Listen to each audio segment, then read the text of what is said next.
Over 200 adolescents in secondary schools across the Federal Capital Territory were sensitized on the dangers of drug abuse and mental health awareness. The sensitization was organized by the Education, Social and Health Mission (MESH), the non-governmental organization arm of the Nigerian Supreme Council for Islamic Affairs in Abuja. The lead program officer MESH, Khadija Oladipo, said more than 200 students participated at the annual sensitization workshop for adolescents in secondary schools, themed Empowering Teens for a Better Tomorrow. She said the aim of the workshop was to educate the students on the mental health awareness, drug abuse, sexual and gender-based violence, and developing good career choices so as not to be misled in the society.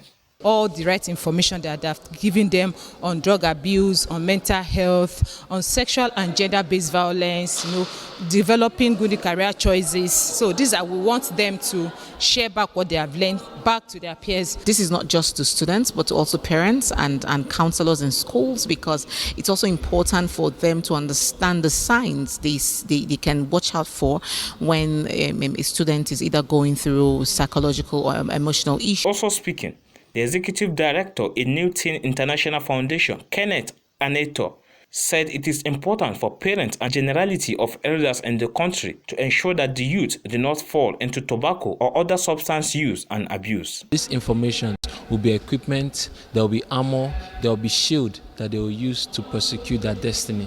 We didn't use the word stay away. We used the word flee from drug use, so that you do not get entrapped into the heavy and painful consequences of addiction. Always discourage the children from illicit habits and all those bad characters.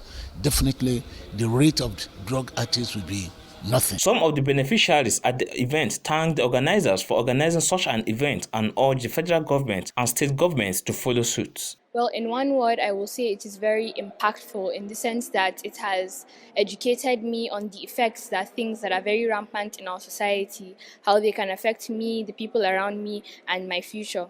And especially in the sense of the use of drugs and the dangers that they can pose to an individual's mental and physical health. One of the most things that I've learned today is that I should choose what to allow into my basket and what I shouldn't allow into my basket. You should not abuse drugs, because when you abuse them, you can easily get addicted, and when you get addicted, it is very hard to stop. More than 20 schools participated in the event. Present at the workshop include government officials, religious leaders, teachers, students, members of the press, among others.